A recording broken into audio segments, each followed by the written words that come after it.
Hello, and welcome to VO's Journey YouTube. We're on YouTube. Welcome to the YouTube Live. My name is Anthony Pica, and this channel is all about helping the new and upcoming voiceover artists grow their business so that you can sidestep all of the crazy things that I step on. It is great to be here on Monday for another live. Today, I want to talk to you guys about, I don't know if you saw the title, but it's how can I trust you as a voiceover artist? And, this has been like on my mind a lot lately. And, the idea of we're all out here, all of us trying to get voiceover work. I mean, of course, we're talking about voiceover, but it could be anything, right? But we're all online.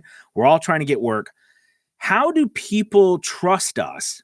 Right? I mean, how do we break through all of the crap that, is embedded in us from you're scamming me, or how, like, for example, let's say that you go out and you contact 100 people, okay, through anything. It could be through email, could be through, it could be through you calling on the telephone. It could be through Twitter. It could be through LinkedIn, could be private messaging, could be anything, right? But here's the thing. Let's say you contact them, you let them know, hey, I do voiceovers. How do they know that they can trust you? How do they know that you are reputable, or that you're not going to scam them, or that you're not like some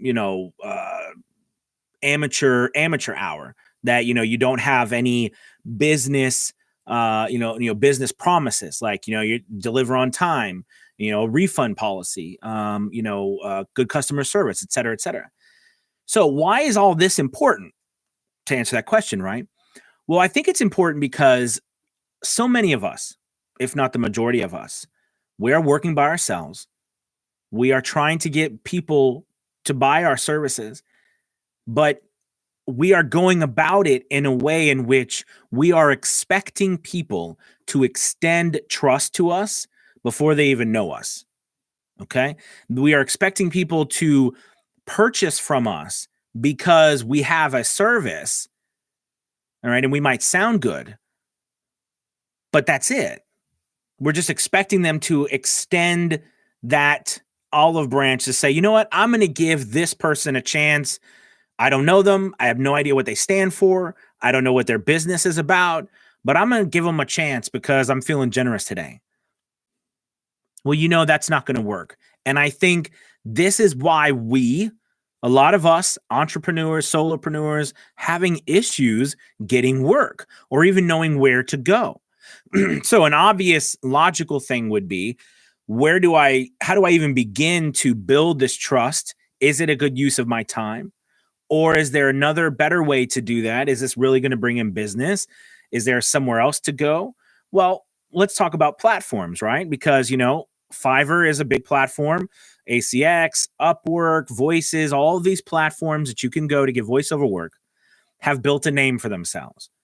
They have a reputation. Whether or not, that reputation is the same in all corners, right? But there's a reputation there. There is a known element. There is an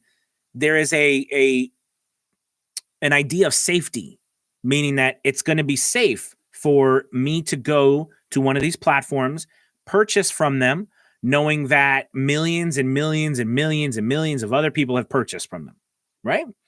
So what that does is that gives you, if you are on this platform, it gives you an opportunity right away to be part of a name that has established itself. Moving further on, if you have reviews, if you have comments, if you have likes and all this kind of stuff on these platforms, that even raises your trust even more. Okay. And some of these places have seller levels, et cetera, that raises you up even more. So where I'm kind of going with all of this is that if I look at this as two ways. So here's the question, right? How do I get business right now? How do I build customers, clients for my business when I have no name, I have no proof, I've got nothing out there And there's people like you, Anthony, who are going and doing the same thing, but you might have more proof than I do at this moment. Or there's people like other people who could go out there and said, I've worked for, McDonald's or Ford or all these different companies, right? And I can't say that I've done any of it because I haven't. How do I compete? So the short-term answer are these platforms. The short-term answer are these platforms where you don't have to build the instantaneous awareness of who you are. So if you are starting out and you've seen something online or you've read something or like I'm going to try email marketing or I'm going to try to message all these people. I don't want to go through platforms. I want to have everything to myself. That's a worthy goal. And there is some validity to that. And I'm going to talk about that in a second. But as of right now, you have no name. You have no brand for your business. You've got nothing. And if you think about branding, right, we're talking about promises here. You have there's no promises. There's no name for yourself. So how can you expect people to actually purchase from you? And if you're struggling getting business, this is probably why. Yes, could you not be doing as a great a job as an actor as you could? Sure. But the reality is I'm a firm believer there is a market for all of our voices. All right, there's a market for your voice, just like there's a market for my voice. But the reality is probably a lot of the purchasing decisions, that's where it starts, but that's not where it ends. Does that make sense? Like your voice gets you in the door, but it doesn't finish the purchase, or it doesn't finish or get you to the end result. There's got to be more to it. And that more part is like the business part, but it's also the name, it's your brand, it's your promise, it's people's awareness of you. So when you're just starting out, you don't have that.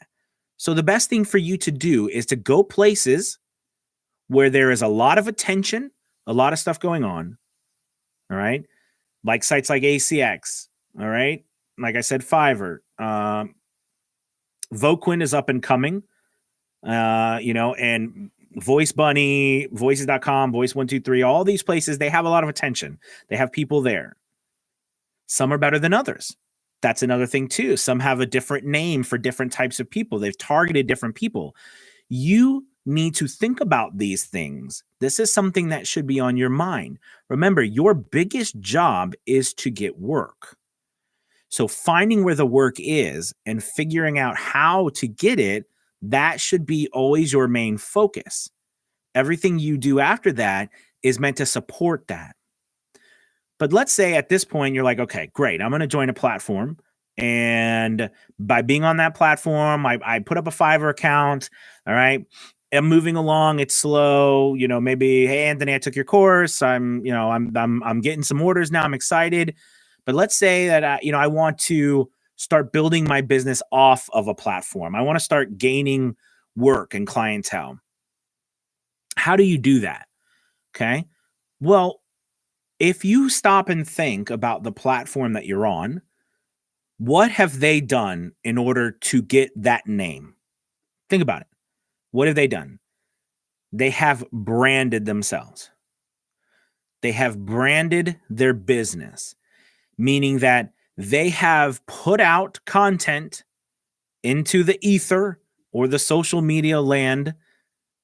Okay. They've put out content that promises the end user that they are going to deliver on whatever it is they stand for. All right.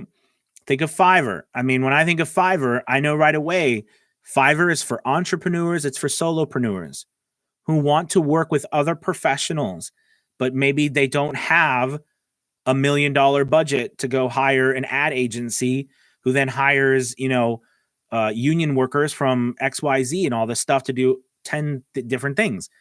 And they want the service quickly and they want to be able to directly work with them. I mean, Fiverr offers that. Okay. Fiverr offers that. Voices.com offers a platform where you can post work and have access to Voices.com touts how much talent they have for you to choose from and that they work with you to find the very best talent. All right. Voice Bunny, Their whole thing is about their quality and their control to make sure you get the very best voiceover. And they have this team of people who put, voiceover artists through the ringer, and we know they do. Right? All these places have a name, and they spend lots of money building that name. For us, that's how we have to build our name, is by the branding of our business, aka what is our promises to the world? What is our business promise? So, if you want to build that sort of business where clients work with you freely online, offline, you need to work on putting out content revolving around what you do or what you believe in. So, of course, I would think in my mind again, the next phase would be like, well, what do I put out there? What do I do? So this is, again, a whole huge conversation about how do you brand yourself. But in the end, it is about what you want the world or the ether to trust you as. For example, maybe you believe that everybody deserves great customer service. That is what you stand for. That is your business. When you contact Anthony LLC, you are going to get a hi, hello, thank you for contacting us. You are always going to get a thank you for working with us. And you're always going to get a follow-up email saying, thank you, I'm just checking in to see how you were doing. You brand yourself as the people who have excellent customer service. You are a company that people can trust because you believe that the customer comes first. That's just an example. It doesn't have to be you believe the world, you need to change the world, although companies have, done that. But as an entrepreneur, a solopreneur, in order for us to compete with businesses, we have to brand a business. And that branding revolves around the promises you make. So I hope that it starts getting in your mind, you thinking about that, about how do I go about branding myself? What kind of content should I create? What do I even do? Where do I even go? How do I even begin to do that? I firmly believe that we put out things that have to do with who we are and what we believe in, revolving around what we do. But they also have to do with what people are looking for. So, for example, people today are looking for what? You go online, what are you looking for? Right? You look for thought leaders, people who have interesting things to make you think, to make you consider new options. All right. We are looking to, what else are we looking for? For social, we're looking to talk to people, meet up with friends online, stay connected, learn about, Sally, who was good friends with me in high school. And I've been, following her. She's got kids now. They just went on a trip to Disney World. It's really cool. I liked the pictures. I messaged her, said, hey, we should hook up sometime. We haven't seen each other. Do you know what I mean? Like, that's another part of social media as well, right? The social part. Right? There's also what else a part? There's also a part where we go on and we look for proof that something that we want to know about is right or wrong.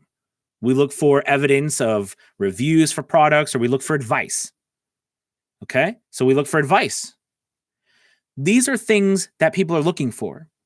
So right there, that is an opportunity for you to start wrapping your mind around what kind of content can my business put out to help people online that also tells the story about who I am or who my business is or what my business does or what promises my business does or, what promises my business gives. So if we want to stay on the topic of customer service, right, and if we want to start putting out content about being a thought leader. So then as a thought leader, this idea of being a thought leader is helping people learn. It's about teaching online. It's about being someone who is freely giving away information to try to help the world. But as they do that, kind of like what I'm doing right now. As they do that, hopefully you gain trust with that person. And that person becomes a part of your life. And then from there, you begin to trust them because you know them. Okay. So in this sense of the customer service, it could be, you could do all kinds of stuff. You pick a company to review. You read a couple things about customer service and you go on and say, hey, I just reviewed, such and such companies. And it was really cool because I liked how their customer service was XYZ. This is so important. I see that they're growing. You should implement what they're doing in their company. Tag them. That's a really cool line. Not only does that show people, you're interested in customer service. That's what you're about and your business is about. Then you tag the company and you get goodwill with that company. And who knows, maybe they retweet it, maybe they like it, they share it. You start building this idea that you revolve yourself around customer service. Maybe it's a lost art to you. Maybe people don't do it as much as they used to. And it's important that they should. Does that make sense? So I really do believe that this aspect of content from you can help you brand a business. You got it? I think that's kind of where I'm going with that. So to recap everything, and then I want to take any questions. So I know some people posted some stuff over there. Is that when you were just starting out, all right, we're talking about how can someone trust me in order to purchase from me? How do I get business? When you're just starting out, the best way to do it when you have no name is to use the places that already have a name established, like Fiverr or ACX or Upwork or VoiceBunny or Voices.com, even though some of these you have to pay to use. Okay. So that's something also that you have to think about and weigh with your budget and your goals.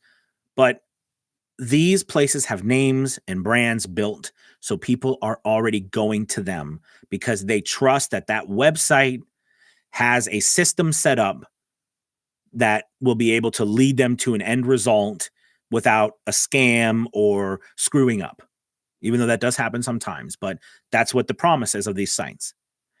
The second part of this was that if you want to build your own brand, you need to start putting out content. You need to start becoming, your business needs to start becoming a brand, a promise. People need to be aware of it. And in order for you to do that, I'm not going to sugarcoat this. You got to put out a lot of content. I'm not going to lie and say you put out a post or two and you've done it. Like we're talking, you've got to post regularly every single day, multiple times a day on multiple platforms, stories, things. This is a long-term play. But what happens is if you do this and you stick to it, no one can ever take that away from you. You become a name. Your business becomes a brand, a name, a symbol. And you can't just get rid of those things. They don't just go away. Okay? All right. So that's my spiel about how you can be trusted as a voiceover artist to get business. I want to ask you guys if you have any questions, go ahead and post them in the live chat. Let's see what we got over here. We've got Big Jim. Can you go into more detail? What's up, Big Jim? Can you go into more detail about VoiceBunny? Hey, yes, I can go into more detail about VoiceBunny. I'm not sure exactly how much detail you would like me to go into about like what part of it, but basically VoiceBunny is a spin-off or offshoot of Voices 123. They're owned by the same company. VoiceBunny is free to join, whereas Voices 123 you pay a premium. You have to audition to get on VoiceBunny. And once you're on VoiceBunny, the whole point of that platform is for them to they take your work and they are the go-between. You do not contact, you do not talk to, you don't interact with the customer at all. All you do is interact with the VoiceBunny team. They are supposed to put it through their filters, their algorithms to make sure that their client is getting the best product each time. Okay. Now for that, they charge a premium rate and they kind of pay at a lower rate. And if you want, you go on their site and check. However, something that's very cool about VoiceBunny that I do love is that they do paid auditions. They do, so like basically they'll send out something and saying, hey, there is a backup, because what happens is if they post a job or somebody comes on there and buys somebody's service, and if that person doesn't do it in the time frame, because by the way, if anybody thinks Fiverr is fast, VoiceBunny is like, they give you a couple hours to do a job. So it's a little crazy. So I wouldn't recommend Voice Bunny unless you can, unless you're full time or you can do something, like right now. But basically, they will post backups and they'll send it out to voiceover artists and they will pay you. They'll pay you to audition. Or somebody puts up an audition, they'll pay you like $5 to do an audition.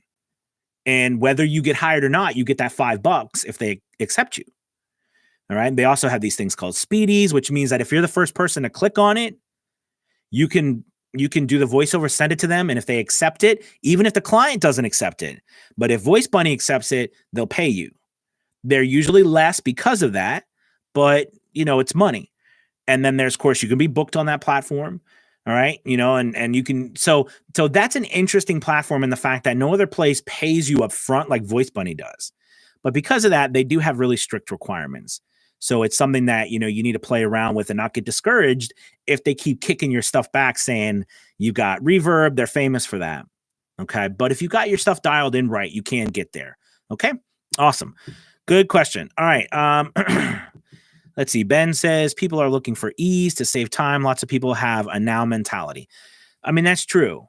That's true. This takes time. It takes time to build a brand. It takes time to build any business. So that's absolutely true, Ben. All right. Mark says the Diamond Sutra. Thank you, Mark. Let's see. Steve says excellent ideas. I think I will ask some existing customers a review I can use on my website. Absolutely. I was just doing a meeting with Earl Hall's group a little earlier, an amazing group. And we were talking about purchasing. How many of you go online now and purchase something and don't look at the review? I always look at it. I mean, there's nothing I buy online without looking at the review. And if there's bad reviews, most likely I will not buy it. Or I will think really hard before I make a purchase. Okay. And if you're not the same, you're an outlier because majority of everyone looks at the reviews and that's what they use to buy their stuff. So that's super important. So I completely agree. If you have reviews, use them. By the way, here's something else you can do. If you've been on Fiverr for a while, you have Fiverr reviews. That's a voiceover. That's a review. You could use that review. You could copy and paste it. There are no rules against that because it is a review for you and your voiceover business. All right. Let's see. That's right. Other platforms like Facebook. Chris says, glad you've continued the conversation from the mastermind group. I've given this a lot of thought over the last couple of days. It's a big deal. Absolutely. Big Jim says that was perfect. Thanks. Absolutely. You bet. Does anybody have any other questions for me about this topic, about branding, about getting work? It's such a always topic, right? It's always on our mind. How do we get more voiceover work? All right. And, I think we've kind of talked good about that today. We'll have to catch up with the first 22 minutes.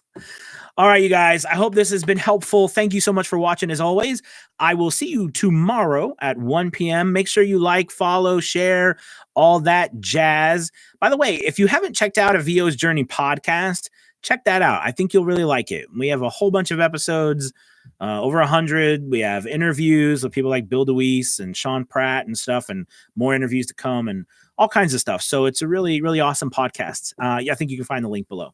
All right, you guys, have a wonderful, wonderful day. I'll see you tomorrow. All right, bye-bye.